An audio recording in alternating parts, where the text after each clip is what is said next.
بوهارە 1991 پشتی راپەرینێ کورد پەنایی چیایان بوون و جا ئارتێشە عێراقی ڕەڤیان کۆ ئێریش برە سەر کەرکووکێ و باژارێن دنێن باشوورێ کوردستانی کۆ ڕەڤیا میلیۆنی بەشێک بەر بڕۆژ هەلاتێ کوردستانی بە و بەشێک ژی بە ئاراستەیی باکوورێ کوردستانی بە چوو سەرما برچیتی مرین و گیری ژنە هامەتیەن میلیۆنێن کوردان بوون بە بەرەڤاژی خۆستە کابەشێکی ژ وڵاتێن جیهانێ و ناوچەیە و دوور جوان تشتێن کود هاتم پێشبینیکردن دیمەنێن نەهامەتیەن کوردان نەڕینا گشتی یا بەشێکیش وڵاتێن ڕۆژاوا لڤاند هونەرمەند و چالاکوانێ مرۆڤی ڕێوڕسمێن تایبەت بە کۆڕەڤیێ سازکردن و کەمپینا دەربڕینا هەفسۆزیە خوا برێک خستن ئەڤ یەک هەفدەم بوو لەگەل حەپارادەیەکێ وان گوهرینێن کل سیاسەتا جڤاکە ناودەوڵەتی لەسەر ئاستا دەسەلاتا سەدام حسێن ڕوودابوون پشتی داگیرکردنا کوێتێ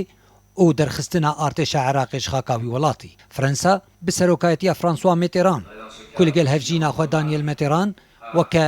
یەکەم پشتگیرێن کورد و کوردستانی هاتندانین وەکە سەرۆکێ وڵاتێکی هەردەمی یێ ئەندامێ ئەنجومەنە ئاسایشەیە ناودەوڵەتی گوشار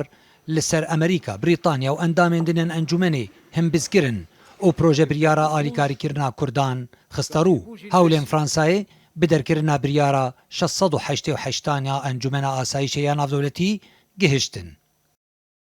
خۆی بریارەکە لە بناغا فەرەنسا بوو سەرۆک فرانسۆ میتران ئەو کاتەوە بە تەسیری خێزانەکەشی مەدام میتران احتیمامیان بە کورد هەبوو لە وتارەکەی خۆی لەو ساڵە هەر لە ئومەی متحیدە وتی من تێناگەم لەوەی ئاشتی لە بینی ئێران و عێراق هەبێ کە شەڕ وەستا بوو لە بینیان بێ ئەوەی کوردیش بگرێتەوە چکۆ کوردیش دوو جار لێدراوە لەوان زیاتر زۆر جوان بوو قسەکانی لە پاشا فەرەنسا هەوڵیدا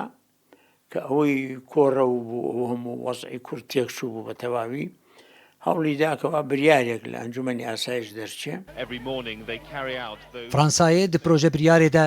داخوازا چالاکردنا برگەیە هەفتەمانەتەوەیەن یەکبووی کرد کوڕێ ددە جڤاکە ناودەوڵەتی ji بۆی سزایەن ئابووری یان هێزێ لە دژی هەر وڵاتێکی بکاربینە کو گەفێ لەسەر ئاسایش و ئاشتیا جیهانێ دکە بسەدەما نەڕازی بوونا ئەمریکا بریتانیای برگەیە هەفتەم نەهاتە چالاکردن و ئاکتیڤکردن و تایبەتمەندیە سیاسی دی پرۆژەیە فرەنسایەدا هاتە هلانین و تەنێ ئالیە مرۆڤی کەتە ڕوو بریارەکەیان شتی سیاسیشی تیا بۆ ئۆتۆنۆمی ئۆشتانە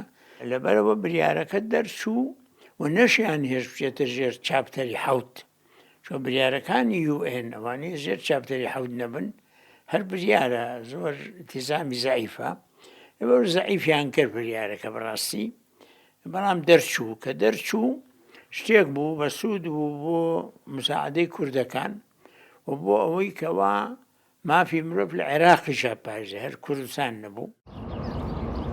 هەرچقاسی بریارە 688 ئەنجومەنە ئاسایشەیە ناودەوڵەتی نیشان بە دروستکردنا هەرێمانە فرینێ نەدابوو لێ بە هەولا فەرەنسایە و ڕازیبوونا ئەمریکایە ناوچەیە نەفرینێ لە باشوورێ کوردستانێ هەروەها لە باشوورێ عێراقێ هاتە دروستکردن ji tevaya pênc welatên herdemî yên Encumena Asayişê Navdewletî Fransa deng pê da piştî hêlanîna birgeya heftem û bi mirovîkirina projeyê Amerîka, Brîtanya û Rûsyayê deng pê da û Çîn bi sedema kêşeyên wê yên Tîbetê li nav wî welatî bêlayen ma. Herçi qasî durustkirina navçeya nefirînê li ser binemaya mirovî bû lê weke yekê ji payeserekiyên alîkariyan ji bo damezrandina Herêma Kurdistanê têdanîn.